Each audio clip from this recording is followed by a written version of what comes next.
hello, Seamie. How are you doing, Park, sir? pretty We've had a good, Park. How are you? How are good. you We've had a keeping? false start there. I didn't press record, and we chatted for a long time and said great stuff. But No wonderful worries. to chat to you. Um, how are you getting on? How are the Islands Strandhill? Oh, we're all doing good. We're doing good, Park. Yeah, we've been lucky enough. I think, as I was saying there, we have loads of walks and stuff, and I'm doing a bit of cycling now. And Wow. you know, in the summertime it was great.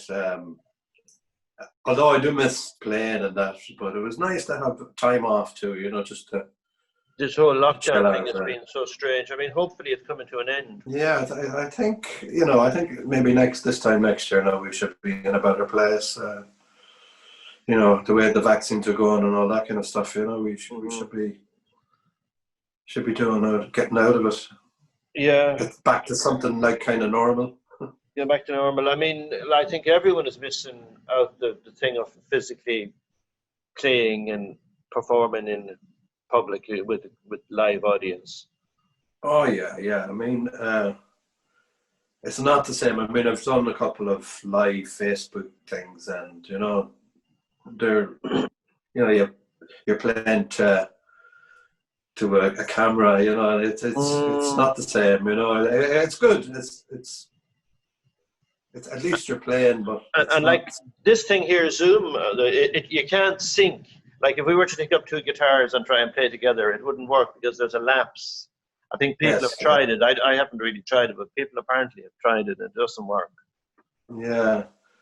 True. Yeah. I mean, even with the Facebook thing, there's a time lapse with that too. With the Facebook Live, if you're Yeah. playing like it is a couple of seconds delay, or seems to be a slight time delay there when you're playing, and it's weird. I wanted to talk to you about your beginnings in music and you getting into music for you when you've been playing since you were a kid, Jeremy. Yeah, yeah. So playing since I suppose when I started very early age, about 12 years of age, got the first guitar from the Oh, Pixie, a toy shop in town there, for a fiver. Cost me mother a fiver to get it, but it was actually I had a mad just determination to learn how to play, and I mean the guitar itself was woeful. It was a major job trying to play it. The strings, the action on it was really. I remember my fingers bleeding after the first few weeks, cuts and all sorts. But I persevered anyway, and but I'm still learning. Yourself. oh, It's oh, that's it's a not, never-ending. where did you learn from how the chords and Yeah, yeah. I suppose the early days was with there was a couple of lads next door to me, two brothers, Brian and Desi, with Shea. They had a guitar. They had an old one guitar between them, and they used to call into me.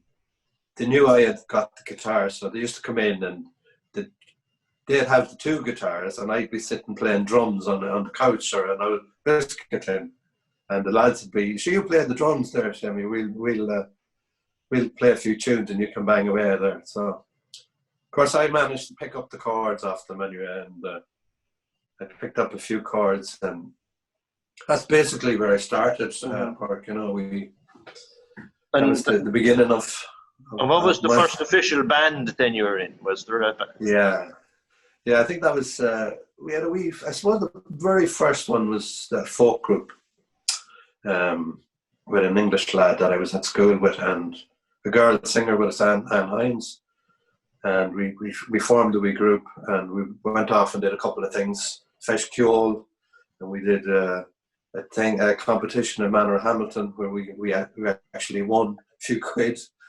got a trophy. I think we were the best teenage act. I suppose it was around maybe 14 years of age at that stage. But went on then after that. I started rehearsing with, I don't know if you remember Jerry Cox, oh, do of bass player course. from Sligo. Yeah. I think we formed a wee band then, yeah, I think, and I think we spent first 6 months rehearsing. Right. we got a gig. It was a support gig to a band called Scripto in the Savoy Cinema. And I think it was about 6 of us in the band. But we had a brother of Fluky's, Fluky Gorman, singing with us, Jim. And there's 2 guitar players, bass and drums. But it was good crack, but I think that there was the one and only gig we ever did. I think I think Jerry went off then. He got a job with Jerry Gallagher at the time. Jerry, and of course Jerry had asked me to join the band, and I had turned him down because Jerry Cox didn't want me to take the band job. So about a couple of weeks later, he was asked, and he went. Yeah, classic rock and roll story. Left me in the lurch. But you eventually did wind up playing with Jerry Gallagher. I mean, you played with a few show bands, and yeah, we did. I think I started playing with Jerry for a while, and then I got a gig with Jerry, and we started doing a few bits and pieces around town, and then Padraig, who would have been sort of known country singer, asked me to go up to London with him. Wow. To play a few gigs over there. So I managed to get away for 10 days to London, very early days. We had a wonderful time, played a lot of the old ballrooms in London and hotels and stuff and bars. But it was an interesting experience, you know. It was a good learning thing, you know. I'm sure. Yeah, there was kind of they had some bit of brass in the band, and they had keyboards and bass, drums, and myself, Pat. We were doing a kind of mixture stuff, everything. I used to do, at the time, I would have been playing a bit of Horselips music, and we used to play that over there, which always went down well, you know, with the crowd. Yes. So you always had the little rocky edge to you, even though you were in these bands that were probably playing mostly country, I expect. Yeah, I would have. I mean, the country thing was not my cup of tea, but you know, but it meant getting a few bob, you know, getting paid. So if you did what you had to, I mean, at that stage, I wasn't working or anything, so the music was my only income as such. And of course, you were very, very young, and then you ended up playing with Sandy Kelly. Was that the next? Sandy Kelly. I joined Sandy from Jerry's band. Actually, a couple of Jerry and the whole lot of us, her band had split up. And she was looking for, she knew Jerry. Jerry had played with her for a while, so a couple of us joined up, myself and who was on drums? It was Dick on drums, I think, and Jerry, myself, and we went to join them for. But I was with them for about 6 months. You know, I ended up playing with them, playing around the country and all sorts of different halls and ballrooms and stuff. You know, but that must have been a good band. I mean, Mike Kelly was. Mike on the bass. Michael was a great, solid bass player too. Great. You know. And was he playing the 5-string at that stage? No, I think he had an old Fender Precision at that stage. Right. This would have been there wasn't too many 5-strings around at that stage, Padraig, I think, in Sligo. No, I remember him. I think he used to play a 5-string at some stage. Possible now. But and then Barbara was in that band. Barbara and her sister Marion. There was 3 sisters. All right. There wasn't Sandy Kelly band at the time. I think they were called the Dusky Sisters. Yes. But so there was 3 of them in the band, and then there was the backing band with myself, Michael, and the drummer. I think it was Marion's husband was on the drums. He would have played with the BBC orchestra as well. I think he was a very good drummer. But after that, they got in new members then, and I went back to play with Jerry and Kim. We did I spent a couple of years with them. Yeah. There's quite a few different members in the band now. You know, James Glenn was in it for a while, and we had a lad from Tipperary, Shawnee Ryan, who played drums with us, and a couple of lads. Then Jerry's brother joined us then, Michael, and there was another lad, and Brian Mullen from Oma played with us as well. But And, I mean, yourself and myself must have met up early 80s or... Yeah, it would have been. Yeah, I suppose it was the early 80s. Yeah, I think I remember meeting you in a music shop in town. We were both mooching around, twiddling away on guitars, you know. Yeah, when you see, like, I would have been starstruck at that stage because I would have seen you playing, but you didn't know who I was from Adam. I didn't know you at all. No, I didn't even know you played. But I remember seeing you. You had a great smile, you know, and whatever I was playing, I might have been. Jerry might have got some new guitars in or something into the shop, and I might have been trying them out or something, and doing my best to impress everybody with me few licks that I had. Throwing everything out there, you know yourself. But yeah, I remember us getting together then. Yeah. What was that? Well, we had started those Nervous Animals. I'm just trying to remember how you came to be in those Nervous Animals. That's a bit of a slightly hazy for me. That period. Yeah, I think the early days was we were. I think we ended up in Hennigan's a couple of nights jamming. Right. I think it was just informal things, you know, where I remember you asking me to come along. I should come along and play along with us, you know. Right. And I think that's the early days when we started. And then I think as you got the demos, you started making a few demos and you were in contact with Bill, things were moving on. And I think at some stage then you said, asked me to be, was I interested in joining, you know? Yeah. And I can't actually remember the first gig. No, I do remember that we played the venue a few times. Yeah. I remember doing kind of like Bill came down with Phil. You remember that? Oh, Phil yes, Bagley. I do. It was like a showcase thing, and they came down to have a listen to us. You're right.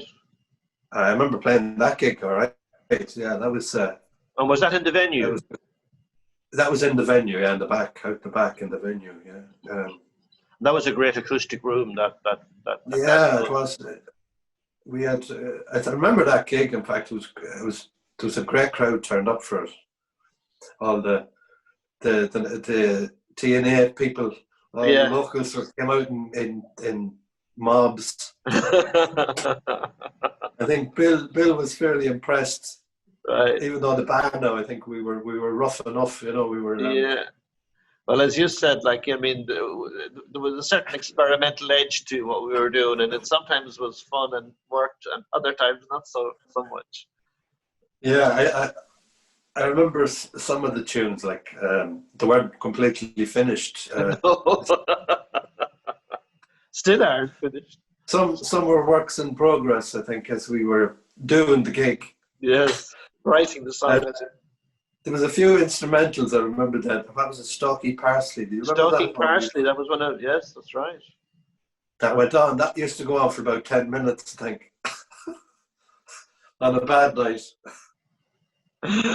That's very true, yes. There was, I don't know how many songs. I mean, there was only about 10 or 12 really, probably actual structured songs. You probably had more in your head, like, but that's right. Yeah. Well, it was a wonderful phase of being able to just play and experiment and make things up. I mean, in that early phase, some of the songs were getting written, like the Business Enterprise. My friend John was something that I had sort of was putting together, and you know, getting another verse and phoning up Barry or phoning Eddie, and we kind of assembling, and then we all came together in the Blue Lagoon, had a writing session.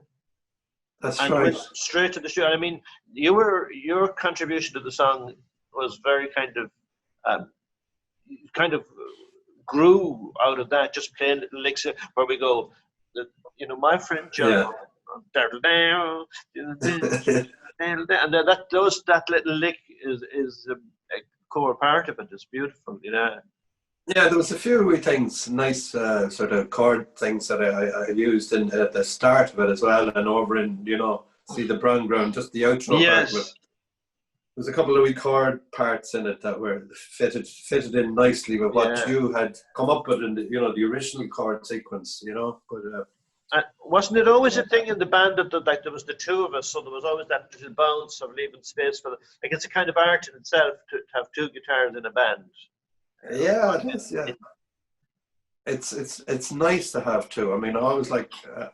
I did I did 3-piece things, with one guitar, and it's just nice to have another guitar there as well, just to fill in places if you wanted to take a solo or. Yeah, but you took most of the solos in the gigs because. Yeah, you wouldn't play them. Used to you play. But I remember one song. Remember "Drive Away"? You did a solo on the original of that. Oh yes. I used to say, "Lisha, you play the solo," and you wouldn't play the solo for some reason. I mean, and it was I could never copy it, and I always tried. Sometimes you do that, I couldn't play it, It was and I did try to copy it like you had on the record, or on the original demo of it, but I just couldn't get it, I ended up, I think, playing something of my own, I'm sure whatever you played yourself was much better than what I done. I mean, a lot of the times those were kind of just moments, and you just improvise them as you know yourself, and then getting back to what they were is not so easy. Some of my solos, they tend to change in every night. Like I tend not to play the same thing, trying not to repeat, but sometimes it's. Who are your heroes and who are your guitar playing heroes in the? Oh God, yeah, Park. There was quite a few. Like from the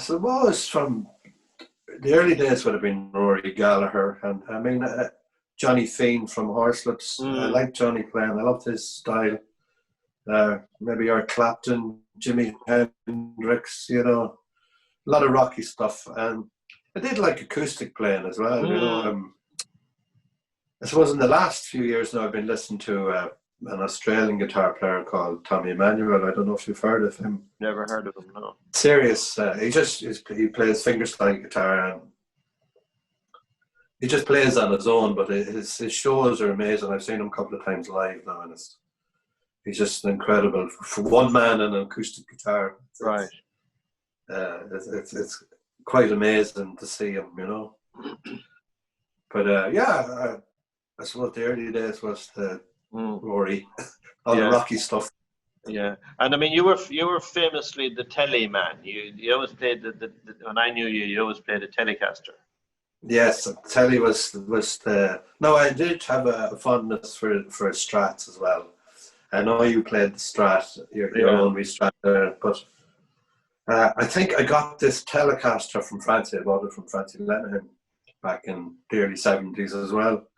And I remember paying 90 quid for I got a guitar and a Vox AC30 off for, it's like £120 at the time, which at the time was quite a bit of money, but in today's, the value of the guitar now is probably multiplied by about 100 times, so.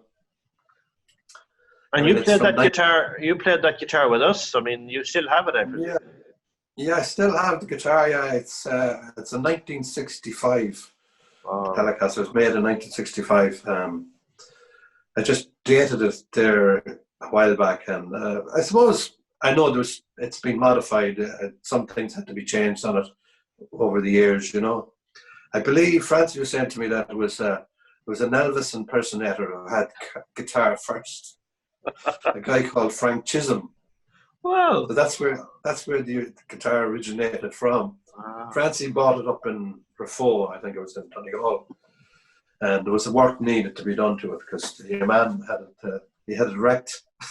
There was dropping to his knees doing James Brown. I don't know whether he was banging off walls or whatever, but there was a few chips out of one of the machine heads was damaged on it, and the paint was all damaged. So Francie managed to refurbish it, probably a little bit too much, but no better man than Francie. I mean, talking about resilient gear. Brings me back to that story of us traveling in the van at one stage on tour, and your amp falling out the back of the. Yeah. That was Yeah, I think we were going.